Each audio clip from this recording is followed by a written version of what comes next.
Hello YouTube, Old School Gamer here. I'm back from Afghanistan. This is my first video since I've been back. It is only my second video period. I'm just glad it's my first since I've been back. So I'm kind of excited to do this. I've been wanting to do the Atari for a while. I got a couple different Ataris. An Atari 400, some older 2600s. I've got an Atari Lynx actually, the handheld. So yeah, I've started up my business, Old School Games. You know, I'm building a website right now. Pretty much all I do is I fix electronics, video games, computers, anything I buy and sell video games, trade. So I'm really excited about that, to be doing that on the side as well. But here we go. We got the Atari 2600. I bought this off eBay about 2 years ago. Came with the original box, about 10 of those games out there, and the Frogger, which looks brand new. I was really excited about it. I've got a cartridge of it already, so I don't even have to worry about opening this up. It's in really good shape. I mean, it looks brand new. It's not the original wrapping in it, obviously, but the guy I bought it from wrapped it up, so I'm going to keep it like it is. Got the original box for it. This isn't an original wood grain Atari, obviously. It is the second version of the Atari. Actually, I believe it's the first to actually say 2600 in it, because this was just before the 5200 was coming out. And they were going to start numbering all their systems to keep them organized. But I really do like the Atari. It's got a lot of the old classic arcade games with it that they imported to the console. This is one of what I consider the first true consoles in terms of, the choice of games, the quality of the games, even though there are a lot of bad games out there for the Atari system.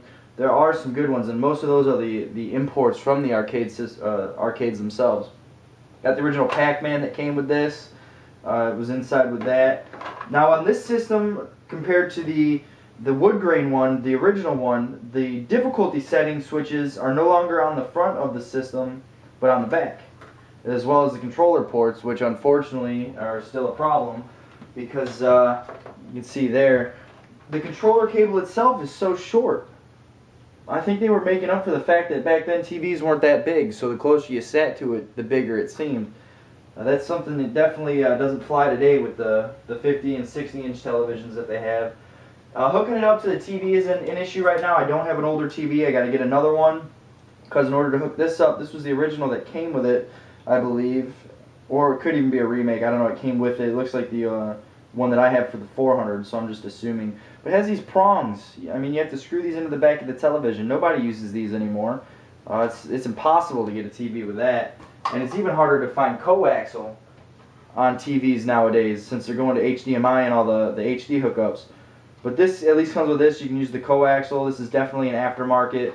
You can even buy an adapter which converts this directly to coaxial, so you don't even have to worry about this shitty box. I got quite a few collection here with the games themselves. Most of what I've got is in Michigan still.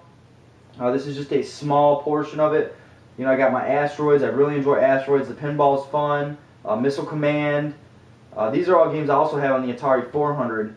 But the graphics on the 2600, I would have to say, are a little bit better than the Atari 400, but not by much. The 2600 seems to have more colors that were used.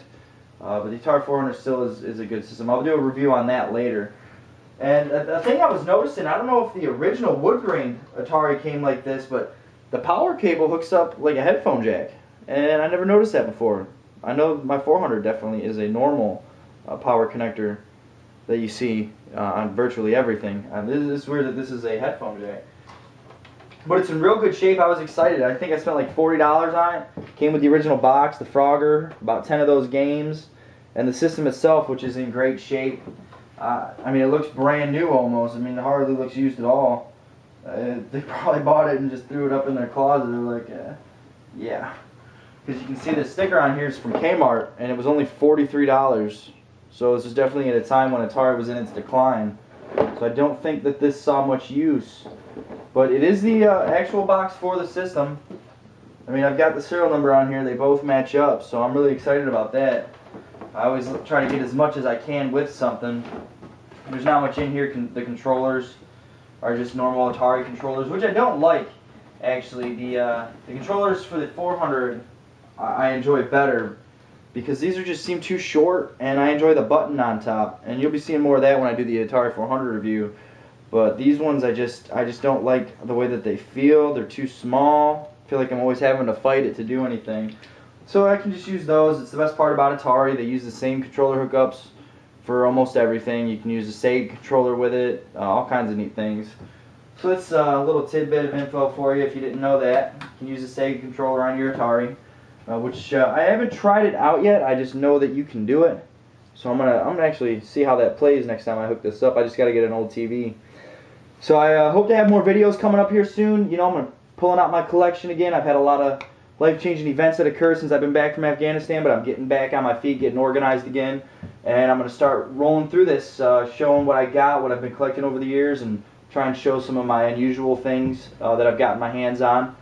Unfortunately, there is a vast majority of my stuff that is still in Michigan, but I do have quite a bit here, so I can at least get the ball rolling on that. I'm glad to be back, and I hope to see more of you guys on YouTube. Thank you.